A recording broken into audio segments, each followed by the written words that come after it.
ಎಲ್ಲರಿಗೂ ನಮಸ್ಕಾರ. ತುಳಸಿ ಗಿಡಕ್ಕೆ ನೀರು ಹಾಕುವಾಗ ಅಪ್ಪಿತಪ್ಪಿಯೂ ಈ ತಪ್ಪುಗಳನ್ನು ಮಾಡಬೇಡಿ.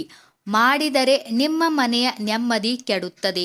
ಆ ತಪ್ಪುಗಳು ಯಾವುವು ಎಂಬುದನ್ನು ಈ ವಿಡಿಯೋದಲ್ಲಿ ತಿಳಿದುಕೊಳ್ಳೋಣ. ಮೊದಲನೇದು, ತುಳಸಿಗೆ ನೀರು ಹಾಕಲು ಸರಿಯಾದ ಸಮಯ. ತುಳಸಿಗೆ ಯಾವಾಗಲೂ ಸೂರ್ಯೋದಯದ ಸಮಯದಲ್ಲಿ ಅಂದರೆ ಬೆಳಿಗ್ಗೆ ನೀರು ಹಾಕಬೇಕು. ಈ ಸಮಯವನ್ನು ಅತ್ಯುತ್ತಮ ಮತ್ತು ಫಲಪ್ರದವೆಂದು ಪರಿಗಣಿಸಲಾಗುತ್ತದೆ.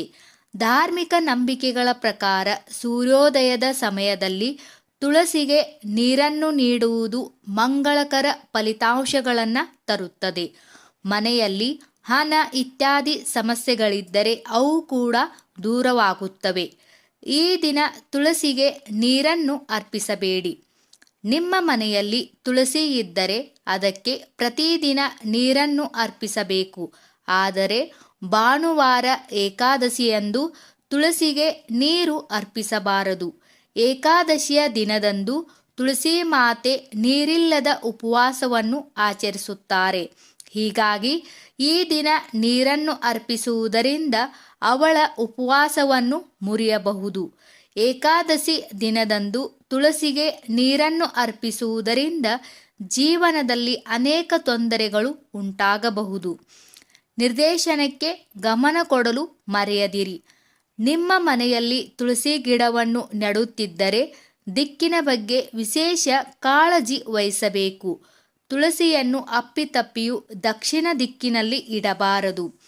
ತುಳಸಿಯನ್ನು ಈ ದಿಕ್ಕಿನಲ್ಲಿ ಇಡುವುದರಿಂದ ನಕಾರಾತ್ಮಕ ಶಕ್ತಿ ಹರಡುತ್ತದೆ ಎಂದು ಹೇಳಲಾಗುತ್ತದೆ. ತುಳಸಿಗೆ ನೀರುಣಿಸುವ ಸರಿಯಾದ ನಿಯಮ. ತುಳಸಿಗೆ ಹೆಚ್ಚು ನೀರು ಕೊಡಬಾರದು. ಹೀಗೆ ಮಾಡುವುದರಿಂದ ತುಳಸಿ ಗಿಡದ ಬೇರುಗಳು ಹಾಳಾಗಲು ಆರಂಭಿಸಿ ತುಳಸಿ ಗಿಡ ಬೇಗ ಒಣಗಲು ಆರಂಭಿಸುತ್ತದೆ. ತುಳಸಿ ಗಿಡ ಒಣಗುವುದು ಒಳ್ಳೆಯದಲ್ಲ ಎನ್ನುತ್ತಾರೆ. ಮಹಿಳೆಯರು ಈ ವಿಷಯಗಳ ಬಗ್ಗೆ ಕಾಳಜಿ ವಹಿಸಬೇಕು.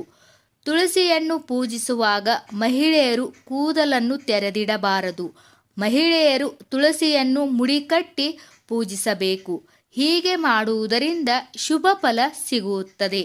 ಈ ವಿಡಿಯೋದಲ್ಲಿರುವ ಎಲ್ಲ ಮಾಹಿತಿ ನಿಮಗೆ ಇಷ್ಟವಾದರೆ ದಯವಿಟ್ಟು ನಮ್ಮ ಚಾನಲ್ ಸಬ್ಸ್ಕ್ರೈಬ್ ಮಾಡಿ, ವಿಡಿಯೋಗೆ ಲೈಕ್ ಮಾಡಿ, ವಿಡಿಯೋನ ಶೇರ್ ಮಾಡಿ. ಎಲ್ಲರಿಗೂ ಧನ್ಯವಾದಗಳು.